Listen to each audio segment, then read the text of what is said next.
1959 የተሰኘውን ፊልም በዛሬው ዕለት በደማቅ ሁኔታ በኢትዮጵያ ብሔራዊ ቲያትር እናስመርቃለን። እዚህ ፊልም ላይ እንግዲህ ወጣትና አንጋፋ ተዋናዮች ተውነውበታል።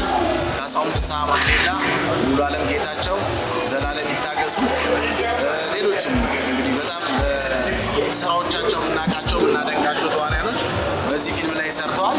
አናሜል ኢንተርቴይንመንት በሀገራችን የመዝናኛ የፊልም ኢንዱስትሪ ውስጥ ፊልም በማዘጋጀት ፕሮዲስ በማድረግና በመጻፍ እንዲሁም የተለያዩ ኢቨንቶች በመስራት ይታወቃል። ከዚህም ጋር በተያያዘ በአይነቱ ልዩና በሀገራችን የሚታወቁ ታዋቂ ወጣት አርቲስቶች የተሳተፉበት ከፍተኛ ወጪ ወጣበት ለተመልካች ሊቀርብ የተዘጋጀው ይህ ፊልም በተለያዩ ሲኒማ ቤቶች በዛሬው ዕለት ሰኔ 16 በዚህ በኢትዮጵያ ብሔራዊ ቲያትር በታላቅ ድምቀት ከተመረቀ በኋላ በሰኔ 20፣ 21፣ 22 እንዲሁ በግል ሲኒማ ቤቶች እንዲሁም ደግሞ ሰኔ 26፣ 27 ደግሞ እንዲሁ በግል ሲኒማ ቤቶች ለተመልካች ይቀርባል።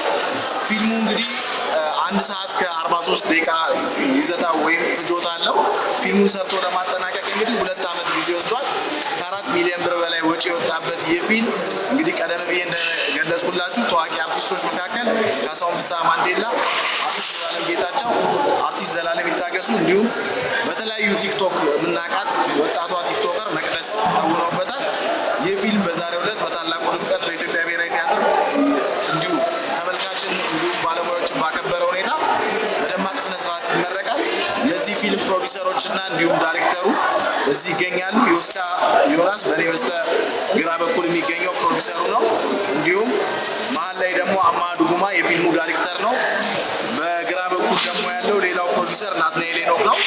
እንግዲህ አጠቃላይ ፊልሙ እንግዲህ ቀረጻው ከከተማ ወጣ ብሎ በሐዋሳ ነው የተደረገው እና ፊልሙ ሂደት ላይ አጠቃላይ ያሉትን ነገሮች ፕሮዲሰሮቹና ዳይሬክተሮቹ ማብራሪያ ይሰጧቸዋል።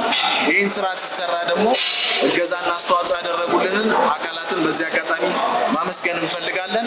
አዶላይ አድቨርታይዚንግ፣ ኤርሚያስ አድቨርታይዚንግ፣ መሲ ፕሪንቲንግ፣ ዮናስ ጌታንና ቤተሰቦቹ የቢሮ እቃዎች፣ ዩኒክ የመኪና ኪራይ፣ ዳኒ ኬኩ ዲኮር እና እንዲሁም ደግሞ ዲጄ እንዲሁም ሌሎች ሎኬሽን ላውንችን ጨምሮ ነምበር 1 እንዲህ በማሳመርና በማስዋብ ተባብረውናልና እጅግ አድርገን እናመሰግናለን። ወደ ዮስካ ዮናስ አልፋል። ፊልሙን ያው ለመስራት 2 ዓመት ጊዜ ፈጅቶብናል። ከ4 ሚሊዮን ብር በላይ እንደተናገረው ወጥተናል። በአይነቱ ለየት ያለ ፊልም ነው ይዘን መጣን። ተጋበዙ። ያው 11:59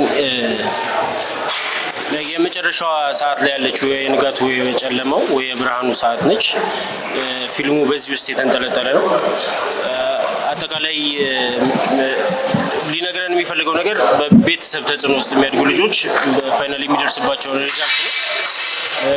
በዛ ላይ የሚያጠነጥን ስቶሪ ነው ያለው ፊልሙ። ቆንጆ ትምህርት ይዘን መተናል እንላለን። አክቹአሊ እዚህ ሀገር ላይ ብዙ በዚህ ጀነራል አልተለመደም። ጀነራሉም ትንሽ ወጣ ያለ ነው። አንዳንድ በፊልም ሂደት ውስጥ ወይ በፊልም ስራ ሂደት ውስጥ በኔ ኤክስፒሪየንስ ውስጥ ወይ ደግሞ ዓለም ላይ ባለው ኤክስፒሪየንስ ውስጥ ስህተት የሚመስሉ ነገሮች በሌሎች ፊልሞች ላይ ስህተት የሚመስሉ ነገሮችን ሆን ተብሎ እንድንጠቀምባቸው የምንገደድበት አይነት ፊልም ነው። እንድትጋበዙልን እኔም